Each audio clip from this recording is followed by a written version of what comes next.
Hello and welcome.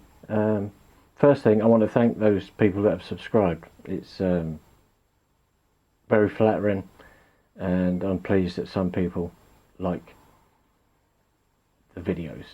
I've had a few things about why I wear, a few questions about why I wear the gloves. It's because I'm a tradesman. My hands are beat up. They're bashed and battered. I don't sit in an office. So photogenically they're not good.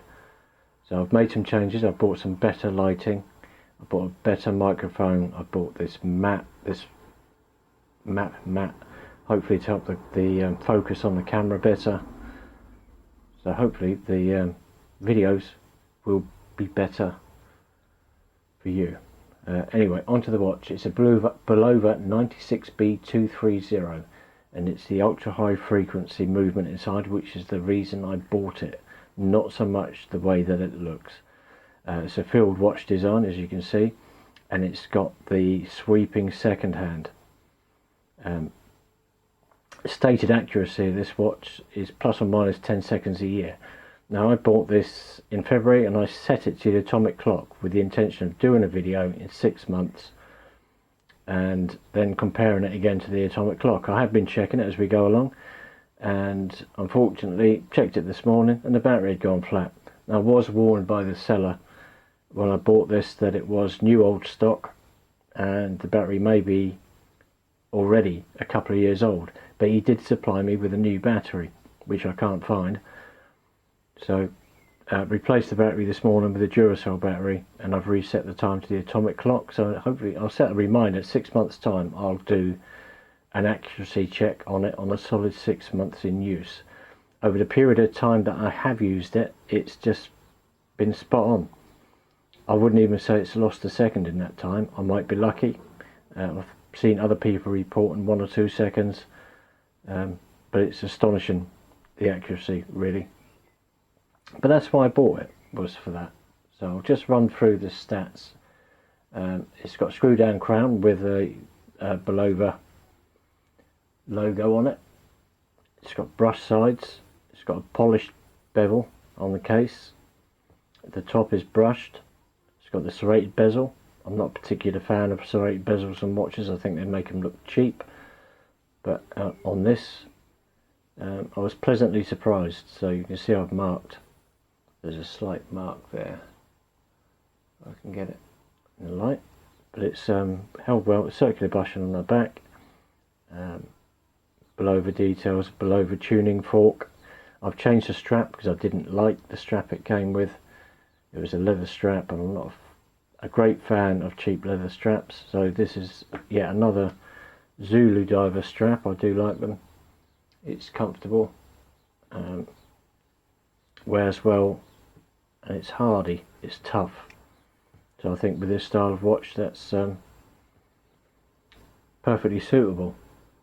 So it's 41.8 millimeters in diameter and 45 mil including the crown.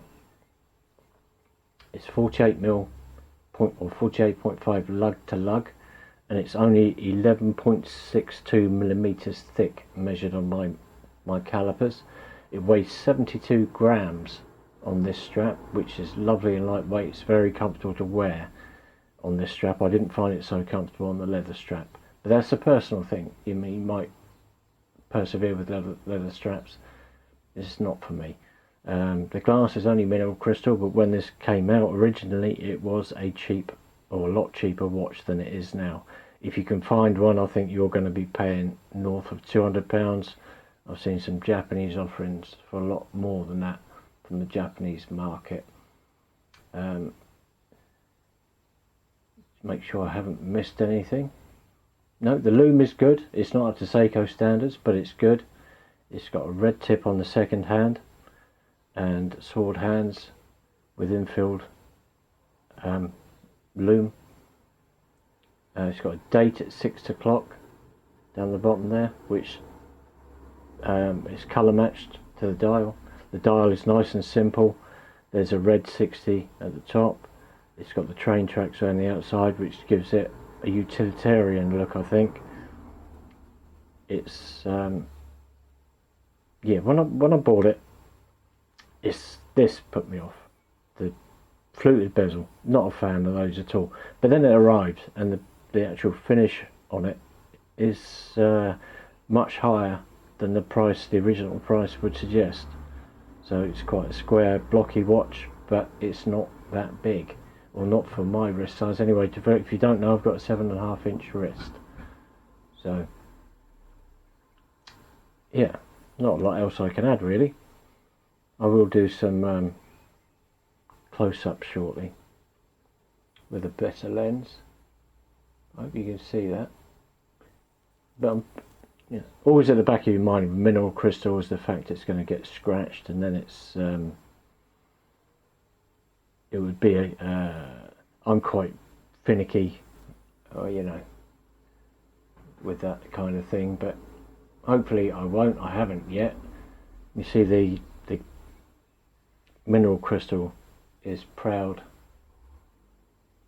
of that fluted bezel. I would have preferred it if it was kind of protected a bit, as some watches are. So but yeah, I can't remember what I paid for this. It was certainly a lot less than they're going for now. If you can find one, I would say to get one for the accuracy alone. It really is a watch, apart from the date, that you could just set once every 5 years, I guess, or once every battery change. I think the battery's supposed to last about 3 years, so I have replaced it with a Duracell one. Hopefully that'll keep it going. I couldn't find the battery the seller supplied, which is the normal thing. I put it somewhere safe and I can't find it. Right, time for some close-ups. Right, just a quick close-up of the face. It's just to show the sweeping second hands. I think it ticks 8 times a second apparently, but it's really imperceptible to the human eye. It's just a nice simple design on the front. It's very legible. I'm older than the average person, obviously. I'm approaching the end of my working life, if I'm not there already. Eyesight not the best as you get old. Got no problem at all reading this without glasses at any time. So the lume is good enough. I don't think you could improve it without jumping the price right up really. It would be good if they re-release this. I think from what I've seen, there's quite a following for this. So I hope you enjoyed the video. If you like it, please subscribe, or at least tick the thumbs up button. I'd very much appreciate it, and I'll see you soon. See ya.